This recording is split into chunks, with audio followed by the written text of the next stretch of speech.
안녕하십니까. 이번 발표를 진행하는 박사과정 이윤성입니다. 오늘은 이 스트레스를 측정하는 이런 방법들 중에서 심전도 그리고 이제 갈바닉 뭐 GSR이라고 부르는 이 피부 전도도를 기반으로 이런 스트레스를 조사한 연구들에 대해서 소개를 좀 드리려고 합니다. 우선 첫 번째 논문입니다. 이 논문은 머스큘로스켈레탈 사이언스 앤 프랙티스에 실린 논문으로 해당 저널은 이제 리빌리테이션 분야에서 임팩트 팩터 2.2의 Q2에 레이팅되어 있습니다. 우선 이번에 제가 준비를 해온 논문들 같은 경우에는 우선 제가 최근 들어서 시작하게 될 이 안마 의자에 대한 어떤 뭐 스트레스 완화 효과 이런 거 볼 때 스트레스 인디싱을 위해서 사용하는 이 찬물에 손을 넣었다 빼는 흔히 말해서 이제 콜드 프레셔 테스트라고 부르는 테스크를 수행을 했을 때 이런 지표들이 어떻게 변하는지 확인을 하고 뭐 그리고 이제 과연 이 논문들 선행 연구들에서는 이런 지표들의 변화를 어떻게 해석을 하는지가 좀 조사를 할 겸 이제 했기 때문에 기존에 봤던 것들 대비 제가 좀 조사를 이제 정리를 하다 보니까 좀 백그라운드 그러니까 메소돌로지컬한 부분들이 이런 논문들에서는 상당히 좀 어,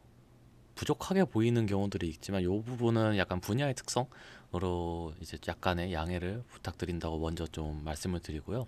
어쨌든 이제 첫 번째 논문의 인트로를 조금 요약을 해드리면은 이제 CPM이라고 불리는 이런 지표가 있는데 이 CPM이라는 지표는 이제 통증을 억제하는 이런 생리학적 경로의 기능을 평가하는 방법으로 되게 자주 사용된다고 합니다. 근데 이제 이런 CPM이라는 이 지표를 기반으로 어떤 통증 억제 경로에 대한 기능을 평가할 때에는 되게 이제 아까 잠시 말씀드린 CPT 그러니까 찬물에 손이나 뭐 신체를 담가서 이제 스트레스를 유발하는 이런 태스크를 이제 패러다임으로서 되게 자주 사용이 된다라고 합니다. 하지만 이런 CPM으로 인한 태스크를 수행했을 때 나타나는 이런 CPM의 반응이 일부 건강인을 대상으로 했을 때에는 어떤 반응이 나타나지 않거나 혹은 아니면은 이제 통증이 오히려 좀 증가한다라고 이렇게 리포트를 하는 논문들 또한 이제 존재를 하고 그렇기 때문에 이런 선행 연구들에서 이렇게 좀 일관되지 않은 결과를 어느 정도 보정을 하기 위해서 일관된 어느 정도 보정을 위한 방법으로 의미 있는 변화를 이제 좀 CPM 의미 있는 변화를 추정하기 위한 방법들이 좀 제시가 되고 있다라고 합니다. 다만 이제 이 스트레스 반응은 이제 일반적으로 이제 뭐 교감신경 이쪽이랑 좀 연관이 있다라고 알려져 있고 이런 교감신경으로 인한 이런 활성화가 CPM의 반응과도 연관이 있다라고 제한되어 있다라고 합니다. 일례로 이제 이 스트레스를 경험했을 때 이런 CPM 지표가 이제 감소를 한다라고 보고하는 연구들도 존재를 하고요. 다만 이런 스트레스랑 이런 CPM의 감소 같은 이런 상관관계가 존재함에도 불구하고 생리적 지표, 그러니까 뭐 GSR 아니면 뭐 코티솔 이런 것들 간의 이런 관계는 어, 아직까지 명확히 밝혀지지 않았고 연구마다 상이한 결과들이 보고되고 있다라고 합니다. 따라서 이제 이 CPM은 만성 통증 발달에 대한 이런 좀 잠재적인 바이오마커로 활용될 수 있다라고 좀 제한되고 있지만 사실은 이 CPM에 대한 이런 변화를 대부분은 참가자의 어떤 뭐 설문, 그러니까 통증에 대한 뭐 자가 설문 같은 거에 좀 전적으로 의존하고 있기 때문에 이런 바이오마커로서 이 CPM이 정말로 기능할 수 있는지에 대한 의문은 여전히 남아 있다라고 합니다. 따라서 이 논문에서는 이 CPM의 이제 변화랑 그 교감신경의 변화 그리고 뭐 스트레스의 변화 이런 것들을 좀 확인을 할 수 있는 이 GSR 그리고 코티솔 변화를 기반으로 이 CPM과 어떤 신경 생리학적 변화 간의 어떤 그 연관성을 확인하고자 하였다라고 합니다. 네, 그래서 실험은 총 50명의 피험자를 대상으로 수행이 되었고요. 별도로 이제 뭐 그룹이 나뉘거나 이러지는 않았습니다. 그래서 이제 태스크는 아까 앞서 말씀드린 것처럼 이제 CPT 그래서 이제 콜드 프레셔 테스트라는 것을 수행을 하게 되었고요. 이런 콜드 프레셔 테스트를 수행을 함에 있어서 이런 어떤 변화, 어떤 뭐 스트레스의 변화, 아니면 뭐 CPM 이런 거에 대한 변화를 확인하기 위한 어, 지표로서 아래 보시는 것처럼 이제 프레셔 페인 디텍션 스레시홀드라고 해서 저 아래에 있는 저 CPM, Conditioned Pain Modulation이라고 하는 저 CPM이라는 지표를 계산하기 위한 하나의 지표로서 저 PPDT라는 것을 측정을 하게 됩니다. 그래서 이제 PPDT가 뭐 스트레스 테스트 전보다 뭐 그 이후에 뭐 증가를 하면은 이런 통증 역치가 뭐 더 증가를 했으니 이런 통증 억제를 더 잘했다 이런 식으로 평가가 되는 이런 지표들이고요. 그 다음에 이제 갈바닉 스킨 리스폰스, 그러니까 이제 피부 전도도를 뜻하는 GSR 그리고 코티솔을 측정을 하였다라고 합니다. 그래서 이제 PPDT 같은 경우에는 베이스라인 그리고 이제 저 CPT 테스트가 종료된 이후에 이렇게 한 번씩 이렇게 쭉 측정이 됐는데, 우선 베이스라인으로 사용할 이 PPDT 같은 경우에는 아,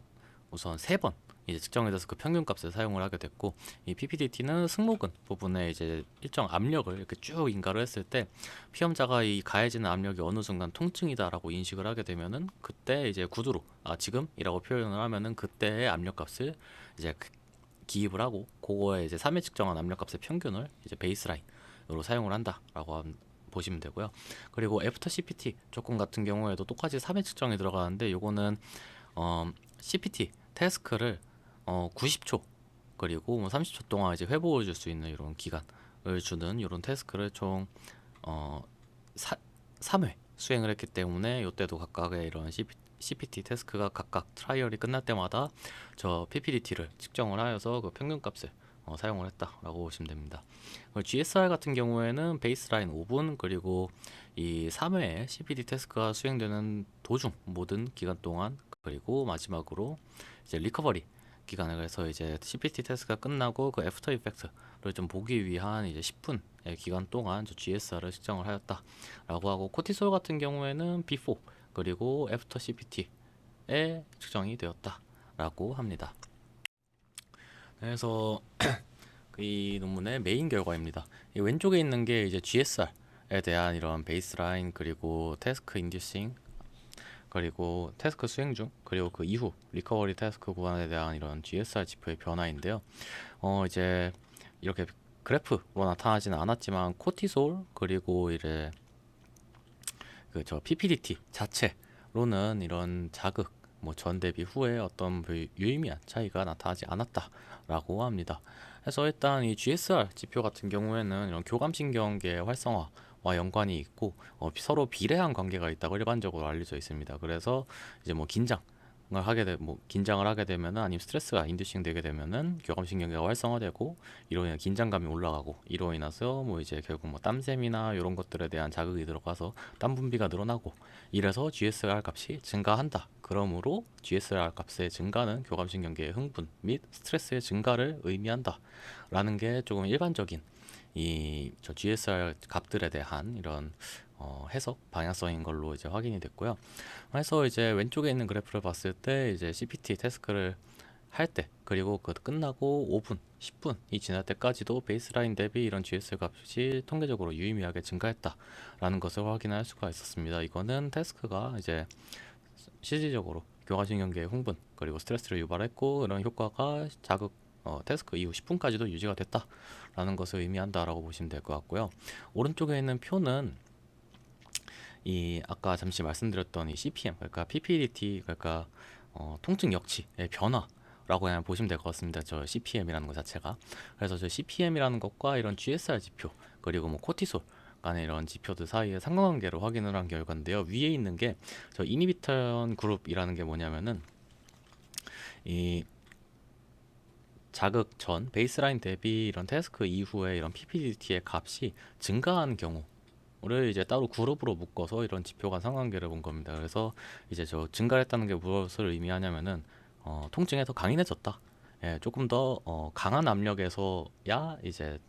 어떤 통증 억제가 더 잘 돼서 압력이 더 세져야 이걸 통증으로 느낀다. 라고 하는 그룹들만 따로 빼서 저렇게 상관관계 분석을 하고, 넌 리스폰스 그룹 같은 경우에는 반대로 뭐 감소하거나 오히려 뭐 감소하거나 아니면 변화가 없는 그룹들을 넌 리스폰스 그룹으로 구분해서 별도로 코릴레이션 분석을 한 결과입니다. 해서 이제 상관관계 분석 결과를 봤을 때 저 이니비션 그룹에서만 좀 CPM과 그리고 GSR 사이에 좀 유의미한 상관관계가 확인이 되었습니다. 그래서 GSR, 그러니까 CPT 도중에 이런 GSR 값과 저런 통증 역치 간의 변화 사이에 양해상관관계가 확인이 됐고, 자극이 종료된 이후에도 여전히 마찬가지로 유의미한 양해상관관계가 확인이 되었다라는 것을 확인을 할 수가 있었습니다. 반면 이제 넌 리스폰스 그룹 같은 경우에는 이제 GSR 듀링과 GSR 애프터에 대해서만 이런 유의미한 양해상관관계가 확인이 되었는데, 요거 같은 경우에는 이 CPT 태스크로 인해 이런 변화된 GSR 값이 자극이 자극으로 인한 GSR 값이 향상되면은 많이 향상될수록 그 향상된 효과가 이 CPT 테스트가 끝난 이후에도 여전히 높게 유지된다 정도로 해석이 가능하고, 이 위에 있었던 이니비션 그룹은 이제 이 통증 억제를 나타내는 저 CPM과 상관관계가 있었기 때문에 통증 억제가 이제 그 교감신경의 활성화랑 동반되어서 나타날 수 있다라는 가능성을 좀 나타낸다라고 논문에서 이제 언급을 하고 있었고요. 또 한 가지는 이제 스트레스 반응이 이제 낮은 사람일수록 이제 CPM, 그러니까 통증 억제가 좀 잘 된다라는 게 좀 기존 선행 연구들의 결과들이었는데요. 다만 이 논문에서는 이제 강한 교감신경 반응이 오히려 이 통증 억제를 촉진할 수 있다라는 이제 조금 상반된 결과를 이제 보여주는 결과다라고 언급을 하고 있었습니다. 그래서 결론적으로 이 연구에서는 이 CPM 반응의 이제 개인차가 좀 뚜렷하게 나타날 수 있다라는 것을 이제 넌 리스폰스 그리고 이니비션 그룹을 나눠서 분석함으로써 이제 보여줬고, 이런 반응들이 만성 통증 위험도 평가나 이런 개인 맞춤형 통증 조절 연구에 좀 활용될 수 있지 않을까라고 제시를 하면서 논문이 마무리가 되었습니다. 네, 그럼 두 번째 논문입니다. 이 논문은 스트레스라는 저널에 실리는 논문으로, 해당 저널은 이제 비헤이비얼 사이언스 분야에서 임팩트 팩터 2.9 Q&A 레이팅되어 있습니다. 이 논문의 인트로를 잠시 설명드리자면은,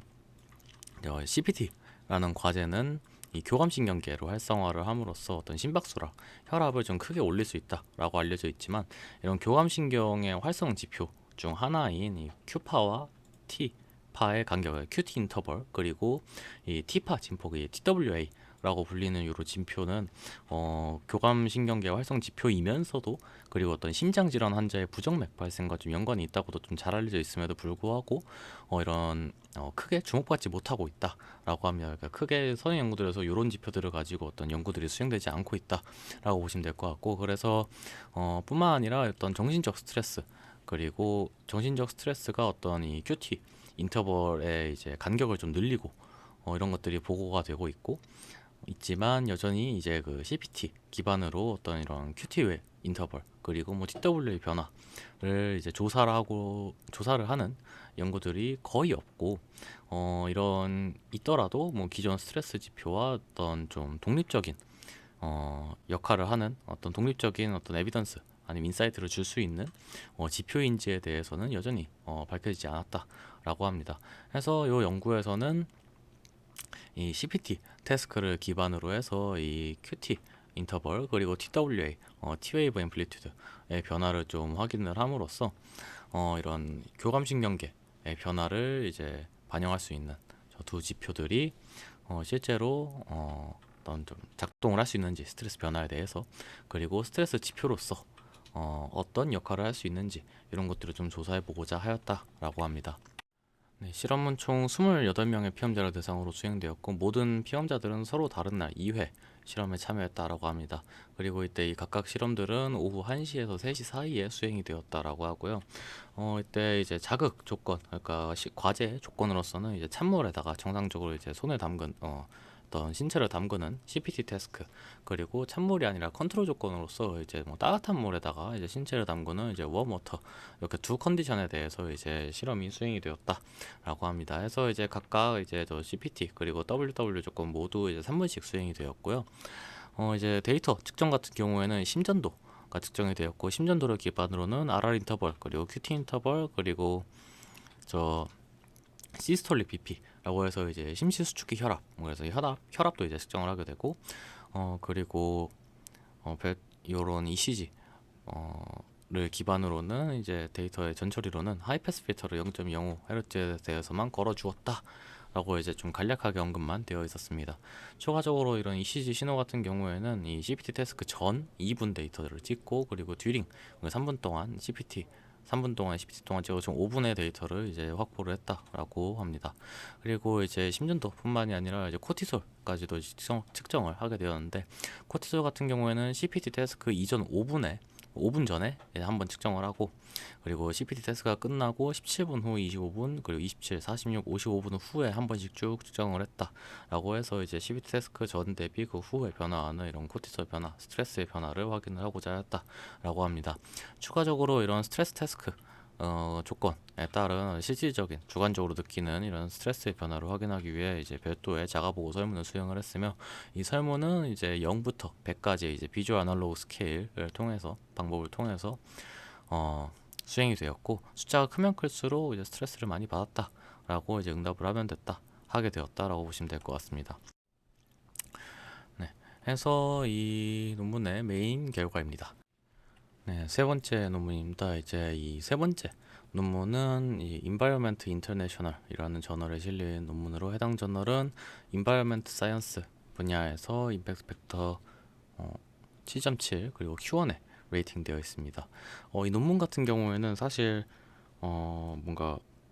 임팩트 팩터도 그렇지만 연구의 이런 실험 컨셉이나 이런 게 되게 좀 처음 보는 컨셉이라서 일단 흥미가 좀 동해서 이렇게 들고 와봤는데요. 그래서 이제 일단 이 논문의 인트로를 조금 간략하게 설명드리자면은, 이제 GSR이라는 것은 이런 교감신경계의 활성 지표로서 스트레스 상황에서 어떤 이 증가를 하기 때문에 상대적으로 좀 객관적인 스트레스 측정 수단으로 사용된다라고 합니다. 그래서 그렇지만 이런 GSR은 어떤 뭐 흥분, 뭐 주의, 집중 등 이런 그 긍정적인 반응으로 인해서 나타나는 각성에 대해서도 이런 GSR의 향상 효과가 나타나기 때문에, 실제 스트레스가 얼마나 변화했는지를 좀 확인하기 위해서는 이 사람의 그때 당시에 어떤 뭐 피지컬 액티비티의 정도, 그리고 뭐 주변의 뭐 온도, 그리고 이런 것들을 좀 함께 많이 좀 고려를 할 필요가 있다라고 합니다. 그렇기 때문에 이제 요 연구에서는 이런 좀 다양한 걸 고려를 할 수 있는 실험 셋업을 통해서 일반적인 상황, 그래서 정말 일상생활 속에서 통근 상황 중 이런 다양한 교통수단, 뭐 자전거, 그리고 이제 대중교통과 같은 뭐 이런 모터가 달려있는 이런 자동차, 버스, 뭐 대중교통 같은 이런 거, 그리고 걷는 것, 그리고 뭐 그 외에 무언가, 뭐 이런 식으로 이제 클래스를 나눈 다음에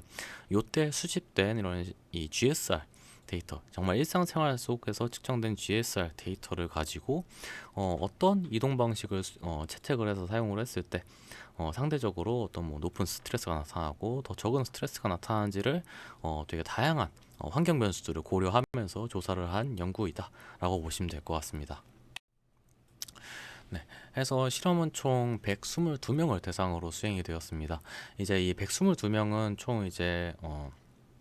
뭐 바르셀로나, 그리고 뭐 엔트워프, 이렇게 같이 좀 되게 큰 유럽의 도시 세 군데에서 각각 40명, 41명, 41명 이런 식으로 균등하게 모집이 돼서 실험에 참여를 하게 되었고요. 모든 데이터, 그러니까 모든 사람들은 봄, 여름, 아니 겨울, 여름, 그리고 봄이나 가을 요 세 계절에 맞춰서 각각 일주일씩 데이터를 측정을 했습니다. 그러니까 일주일씩 통근하는 동안 이런 생체 신호, 그리고 뭐 이런 데이터들을 측정을 했다라고 보시면 될 것 같고요. 그러니까 쉽게 말해서 겨울에 출퇴근할 때, 그리고 여름에 출퇴근할 때, 봄이나 가을같이 좀 선선한 날씨에 출퇴근할 때의 데이터를 일주일씩 취득을 했다라고 보시면 될 것 같습니다. 해서 요 연구에서 컨디션, 그러니까 조건으로 삼은 것 같은 경우에는 이제 출퇴근할 때 이용한 교통 수단인데요. 이게 대표적으로 이제 워크, 걸어 다니는 거, 그리고 자전거를 타는 거, 그리고 모터 기반의 어떤 탈 것을 타는 거, 그리고 기타라고 이제 나와 있는데, 기타는 사실 뭐가 해당할지에 대해서는 따로 본문에 언급되어 있지는 않았습니다. 그래서 크게 이렇게 세 개에서 뭐 네 개 정도로 이제 조건을 나눠서 이런 스트레스의 변화를 확인을 했다라고 보시면 될 것 같고요. 그래서 이제 이 컨디션에 따라서 어떤 신호들이 측정이 됐는가라고 봤을 때, 이제 GPS, 그리고 뭐 피지컬 액티비티, 그리고 이제 뭐 GSR, 그리고 이제 뭐 다이어리 데이터, 이런 것들이 측정이 됐는데 이게 일상생활 속에 이런 피험자들을 정말 풀어놓고 이 피험자가 자율적으로 어떤 교통수단을 선택할지 맡겼기 때문에 이 측정된 데이터가 이 사람이 걸어 다녔는지 바이크를 탔는지 어떤 자동차 이런 걸 탔는지를 이제 판별할 필요가 있습니다. 그래서 이런 걸 판별함에 있어서 측정된 데이터 중에 GPS를 이제 데이터를 기반으로 이제 이동 속도를 기반으로 하나를 또 이제 지표로 삼았고, 하나는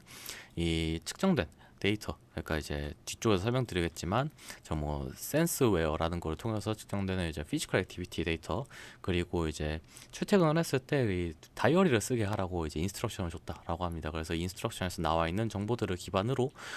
특정 시간대에 찍힌 데이터가 이제 걸어 다닐 때 측정된 건지 아니면은 뭐 자전거를 탔는지 이런 것들을 다 분류를 해서 추후 분석에 이제 저런 컨디션들을 나눠서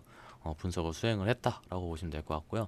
그래서 데이터 같은 경우에는 저 센스웨어라는 디바이스를 통해서 측정이 됐다라고 합니다. 한 가지 아쉬운 점은 저 센스웨어가 뭐 어떻게 생겼고 뭐 어디에 부착을 했고 이런 자세한 정보는 나와 있지 않았고요. 다만 이제 저 센스웨어라는 거랑 이제 별도의 뭐 GPS 모니터를 통해서 GPS 데이터, 그리고 뭐 센스웨어 기반의 뭐 GSR, 피지컬 액티비티 레벨, 뭐 템퍼리처 이런 것들을 좀 측정을 할 수 있었다라고 합니다. 그래서 이제 저 측정된 데이터들을 기반으로 이제 여러 가지 환경 변수들을 고려하기 위한 이런 환경 변수들을 이제 좀 정의를 해서 해주게 되는데요. 우선 첫 번째로 이제 액티비티에 따른 뭐 주변 아니면 환경 변수, 주변에 어떤 뭐 더우면 땀이 더 많이 나고 추우면 땀이 덜 나고 이런 것들이 있다 보니까 주변의 온도, 그리고 저 MET라는 게 대사량입니다. 그래서 이제 대사량을 추정을 해서 저 MET라는 것도 이제 환경 변수, 그러니까 저게 이제 얼마나 많이 활동했는가를 이제 확인하기 위한 이제 지표로서 이제 저 MET를 사용을 하게 되고, 저 히트 플럭스라고 해가지고 열 용적률 이렇게 표현을 하면 될 것 같은데, 이 사람의 이제 그 피부 아니면 이 몸 자체에서 자연 발생하는 열, 그러니까 이제 운동 열심히 한 사람 같은 경우는 겨울에 운동 열심히 한 사람 보면서 뭐 김 같은 것도 나고 이러잖아요. 그래서 이런 것들이 얼마나 변화하는지, 어떻게 다른지 이런 것들을 측정할 수 있는 좀 뭐 히트 플럭스 같은 것들을 모두 이제 고려를 함으로써 이제 이 GSR 지표를 어느 정도 보정을 해줬다, 일차적으로 보정을 해줬다라고 보시면 될 것 같고, 두 번째 이제 보정 방향으로는 저 리니어 믹스드 모델이라는 걸 사용을 했는데, 저 리니어 믹스드 모델이라는 게 결국은 리그레이션 기반의 저 모델이라고 합니다. 그래서 저런 환경 변수들로 인한 이런 GSR 변화에 대한 영향을 최소화하기 위해서 저런 아예 리그레이션을 통해서 그때 당시에 이 피험자의 실질적인 어떤 GSR 값을 별도로 추정을 했다라고 보시면 될 것 같습니다. 그래서 이렇게 추정된 GSR 값들을 가지고 이제 걸었을 때, 바이크를 탔을 때, 뭐 아니면은 뭐 탈 것을 탔을 때, 자동차를 탔을 때 이런 것들에 대한 지표 값을 비교했다라고 보시면 될 것 같고요. 그래서 이제 왼쪽에 있는 게 사실 이제 표인데, 저 왼쪽에 쭉 길게 있는 게 이 아까 말씀드렸던 그 무수히 많은 걸 뭐 고려를 했다라고 하는데, 그것들을 고려를 했을 때 각각의 리그레이션 모델에서 추정한 저 GSR 변화량, 뭐 GSR 값을 나타냅니다. 그래서 이것들을 쭉 그냥 심플하게 정말 그냥 표를 하나하나 읊으면서 정리드리기는 쉽지 않을 것 같아서 그냥 말로 정말 주요한 것만, 논문에서 좀 주요하게 다룬 것만 언급을 드리면은, 이 GSR 분석 결과 자전거를 이용을 했을 때 평균 GSR이 다른 대중교통, 뭐 교통수단 걷는 거 이런 것보다 더 낮게 나타났기 때문에 스트레스 수준이 가장 낮은 것으로 나타났다, 유의미하게 낮았다라는 것을 확인할 수 있었고, 그리고 이제 자동차랑 이제 대중교통 이용을 했을 때에는 이런 GSR이 유의미하게 딴 거 대비 높았다라고 하고, 특히 이런 혼잡한 이 도심 구간에서는 어떤 이런 순간적인 스트레스 반응이 상당히 빈번하게 나타났다라고 언급이 되어 있었습니다. 그래서 이제 뭐 나이, 뭐 성별, 뭐 기온, 뭐 운동 강도 이런 것들을 다 이렇게 통제를 해서 할 수 있도록 이 저런 뭐 리그레이션 이런 것들을 다 수행을 한 이후에도 자전거를 타는 그룹의 이제 평균 GSR이 뭐 그렇지 않은 다른 것들, 다른 조건들을 다 합친 이런 그 넌 사이클링, 넌 바이크 그룹보다 유의미하게 낮았다. 즉 사이클링, 그러니까 바이크를 타는 이런 자전거를 타는 게 유의미하게 스트레스를 더 적게 줬다, 아니면 감소시켰다라는 결과가 나타났다라고 합니다. 그래서 이제 이 결과를 그냥 간단하게 딱 봤을 때 이 자전거를 이용하는 이런 통근 아니면 뭐 교통 이용 이런 게 교통으로 인한 아니면 출퇴근 통근으로 인한 스트레스를 완화할 수 있다라는 것을 이제 신경 생리학적 실험적으로 입증을 할 수 있었다라고 하고 추가적으로 이렇게 뭐 자전거를 탔고 뭐 이런 게 단순히 이제 운동을 해서 이런 게 나타났다라는 게 아니라 뭐 좀 개방되어 있는 뭐 환경이라든가 아니면은 스스로 어떤 뭐 길을 선택할 수 있고 속도도 조절할 수 있고 이런 자율성 그리고 뭐 예측 가능성 등 좀 다양한 좀 심리적 요인이 복합적으로 작용해서 이런 게 나타났을 수도 있다라고 좀 이렇게 조심스럽게 이런 가능성을 제시를 하고 있었습니다. 네. 해서 다만 이제 GSR 같은 경우에는 앞서 말씀드린 것처럼 이제 뭐 어, 다양한 뭐 각성이나 뭐 흥분 이런 거에도 반응을 하기 때문에 특히 이런 교통 상황에서 나는 이런 스트레스 상황에서는 뭐 단순히 스트레스뿐만이 아니라 뭐 흥분, 뭐 집중 같은 이런 비스트레스성 뭐 각성에서도 이런 영향을 줄 수 있었기 때문에 단순히 GSR뿐만이 아니라 뭐 심전도 뭐 이런 것들을 데이터들을 추가적으로 뭐 측정을 해가지고 조금 더 신뢰성을 높일 필요가 있다라고 논문에서 언급을 하고 있었고 결론적으로 자전거라는 이제 교통수단이 단순히 이제 이동수단이 아니라 스트레스 완화 그리고 이런 좀 정신적으로 안정을 좀 줄 수 있는 하나의 뭐 교통 형태가 될 수도 있을 것 같다 라고 하고 이제 GSR 지표 기반의 이런 생리학적 데이터 역시도 어떤 뭐 교통, 도시 교통이나 이런 뭐 도시의 환경에서 나타나는 이런 스트레스를 평가하는데 좀 유용한 지표로 활용이 가능하지 않을까라고 이제 제시를 하면서 논문이 마무리가 되었습니다. 네, 이제 논문을 이제 보통 제가 정리를 하면은 별도의 이제 크리티시즘 파트를 넣어 두는데요. 이제 제가 요렇게 좀 지표, 새로운 지표를 가지고 이제 논문들을 서칭을 하다 보니까 아직은 이게 어디가 얼마나 어떻게 모자란지가 좀 명확하게 느껴지지 않아서 따로 섹션은 만들지 않았습니다. 다만 전반적으로 데이터 분석에 대한 전처리 방법이라든가 이 데이터, 이런 지표들이 변했을 때 뭐 어떤 연관성이 있고 어떤 어, 해석이 가능한지, 그러니까 신경생리학적으로 왜 이렇게 나타나는지에 대한 해석은 조금은 부족한 느낌이 있지 않았나라는 게 전반적인 결과를 논문을 봤을 때 느꼈던 느낌이고요. 이 부분은 제가 이제 좀 있으면 과제를 쭉 수행을 하면서 이 관련 논문들을 좀 더 서칭을 하면서 조금씩 어떤 게 실질적으로 더 필요하고 이 분야에서는 이 데이터를 다룰 때에는 어떤 게 조금 더 중점적으로 다뤄지고 있는지 이런 것들을 좀 파악을 한 이후에 이 부분은 좀 점진적으로 보강을 해나갈 수 있도록 하겠습니다. 그럼 이것으로 발표를 마치도록 하겠습니다. 감사합니다.